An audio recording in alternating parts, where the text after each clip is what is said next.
back to Cinematic. We're talking about Kung Fu movies and we're talking about returning to the 36th chamber this week, but we're coming in hot. Usually I like to sit and stew on these movies for at least a couple days, and this has been less than 24 hours. But also, buddy, come here for a sec. I've got this little Kung Fu master with me today. Why don't you show me some Kung Fu? What do you got? Oh, it's got a phone. Phone Fu. That would definitely be something he'd be into. So if you hear any noises, that's what it is. He's a great kid, but here's your iPad.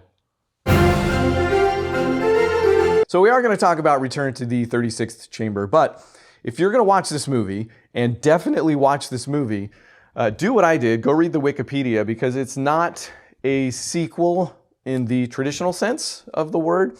It definitely still takes place within the 36 chambers of Shaolin mythology, but it doesn't continue the story from the last film, really. Gordon Liu is still in the movie, he just plays somebody else. Somebody else plays Sante, the head monk at the Temple of Shaolin, and he plays a man called Chu Jianxie, which is kind of a con man about town.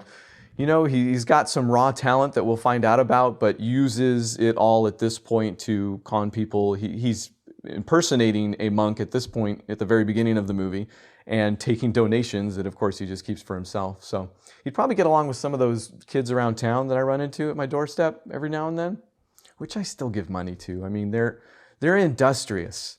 And that's what I mean by coming in hot with this thing. Again, I'm probably going to be formulating some of my thoughts on the film as we go here, as well as just going off into weird tangents. But what else is new, I guess? So the actual story here, again, not a continuation from the last movie, is that there's a dye mill, and there's a really bad situation at the dye mill where the boss has hired new management in the form of some Manchus that have come to town, and they straight up abuse the workers into taking less money, but also not being able to leave. So they're friends with Chu, with Gordon Liu's character, and they employ him to fake being Sante. So he actually does play Sante for a little bit at the beginning of the movie, and that he impersonates him. But they bring him in, he demonstrates his Kung Fu in front of the boss and in front of well, there's like 3 levels of management going on. There's the Manchus that are just directly doing the abuse. There's like a middle manager above them who brought the Manchus in. And then there's the boss, like the owner of the company or whatever, of this dye mill. So Gordon Liu comes in, and he pretends to know this Kung Fu, and it works for a bit until he gets up to the boss, who kind of sees through the ruse. And Gordon Liu's character is so disappointed in himself for letting down his friends that he vows to go to the actual Temple of Shaolin and train with Sante and learn Kung Fu and come back and help them. And that plot pretty much takes up the rest of the film. But again, it does help to know that going in ahead of time. Don't try to figure it out just going from one movie to another, because it's a little bit confusing, because again, this isn't a traditional sequel in the sense, but in the way they execute on that bit of new story that I just told you, kind of the new entrance into the Temple of Shaolin, it's awesome. And it's awesome because I think they do make good on that inventive variation on the theme, but also because the first one had kind of this base level satisfaction to watching him go through all the different chambers of Shaolin. And this finds a way to make that part of the movie again without being repetitive or feel like it's a retread in any way. So really smart in the way they did it. How that pans out is that he actually tries, first again, he's a bit of a con man. He tries to sneak into the temple by way of disguise and by way of some other tricks, and gets rejected a few times, but then that actually works through enough chambers, 2 or 3, that he actually does come face to face with Sante and begs him to be his pupil. And Sante can see in him how he's gotten as far as he has. He can see in him kind of that seed, which I love, because I think it also speaks to the spirit of a 36th chamber movie at this point. I mean, I don't think it's any stretch to say that the 36th chamber itself is bringing the Kung Fu to the people. That's kind of how the first movie ended. So the fact that he can see this in this, and it's certainly a common theme, you know, we've talked about this before in Dirty Ho and other movies, but maybe it's more of a theme for Lau Kar-leung, who this is one of his movies, but this idea that this man can be redeemed, but also that the Kung Fu belongs to the people. So Sante takes him on, but not directly, right? He doesn't start running him through the 36 chambers or anything like that. He gives him these modified tasks, like at first it's just wash your hair, but all he has is a well and a rock and some rope. And I don't entirely understand why, because he has a wig on that he's made, and it's black hair with the long ponytail. I think it's a traditional cut for a monk in learning, would be my guess, but he has faked that and doesn't want to tell Sante. So Sante's just like, wash your hair. Obviously Sante already knows, but he's like, wash your hair, and he just has a rock in the well. So he has to figure out how to wash his hair by way of doing that, and does eventually figure it out. But then after that, again, doesn't get to go into the chambers.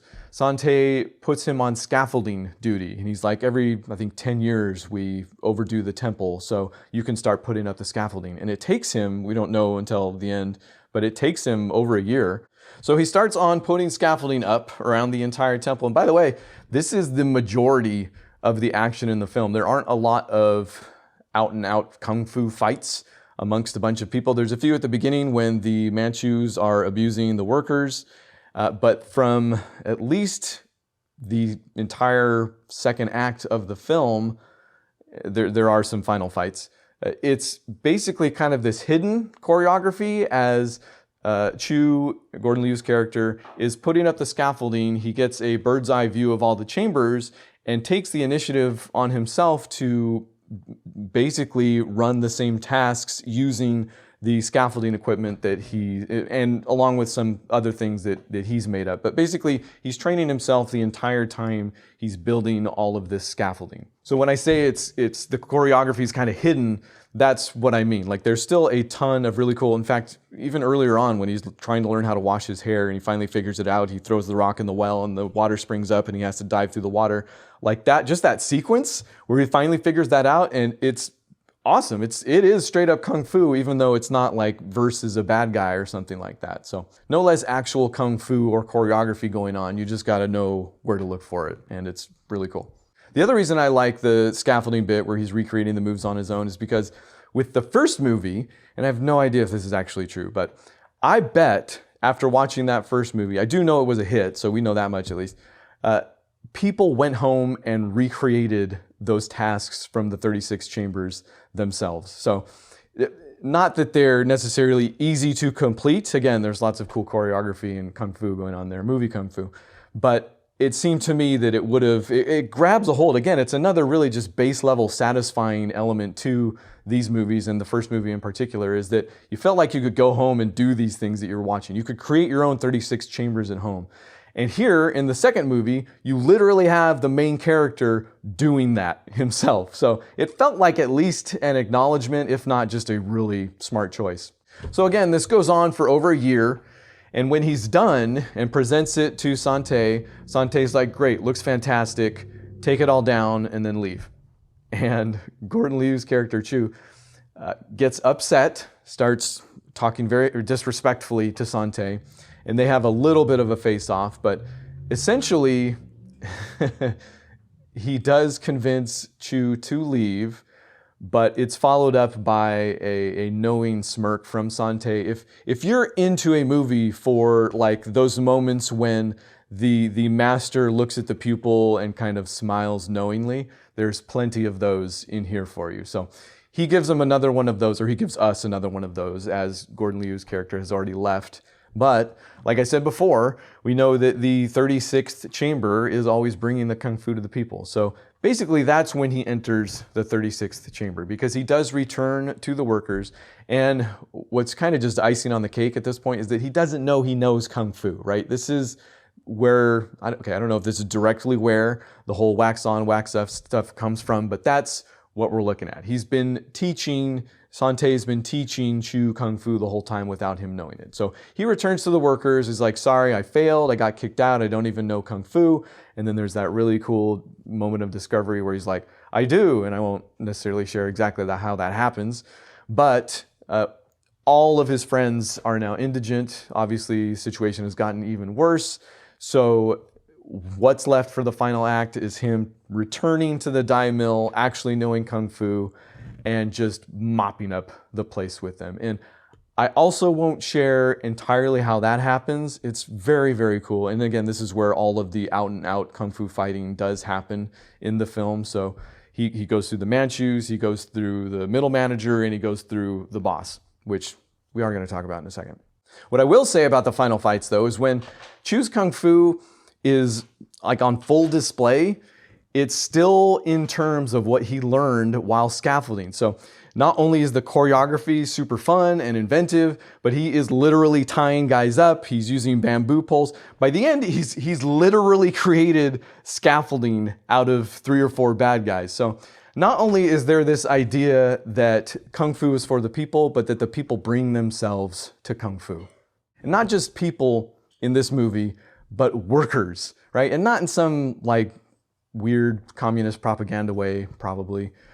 But again, I don't think it's happenstance. The managers are literally Manchus. The foreign oppressors are the capitalist lackeys, one and the same in this film. But also the final fight is literally versus the boss. And Gordon Liu's final words are, please remember to pay all the workers their fair wages. So I don't think any of that's on accident. But you can also just sit back and enjoy a movie that's inventively told by way of some great action choreography. Once again, I might have liked this at least as much as the first one. I don't know if I feel like when you say that about a sequel, you're usually wrong in some respect, but I think I enjoyed this as much as the first one. In fact, shout out to Mitch's Friday Night Song Club 2594 on YouTube. We went back and forth a bit in the comment section, and he was kind enough to tell me, he is a wealth of knowledge, number one, but was kind enough to drive the point home that Lau Kar Leung had assembled a team that felt more like family, it seems like. And, you know, the way these movies turned out, I believe it. It seems like they're operating on that level. But again, there's a lot of levels with which to enjoy movies like these, and especially Return to the 36th Chamber. So let me know what you think in the comment section, as they say, but maybe visit Patreon as well, .com/Ryan_runs_, because again, there you can just give me $2 a month.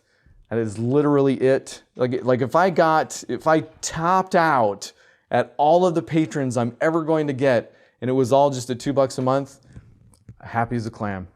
I can keep doing these and feel like somebody else is enjoying them as well. So if that's your speed, go there. And thank you regardless for getting this far and for watching any of these. The next video for the channel will probably be more on the techie side of things. So you can find me on Facebook or Twitter or Threads or Instagram, where I'm hinting at a little bit of that. But otherwise, I'll see you next time for the next one, which is, good question, probably going to be that Dreadnought movie I mentioned, starring Yuen Biao and directed by Yen Wu-ping, that I added to the list after seeing Yuen Biao kick butt in The Magnificent Butcher.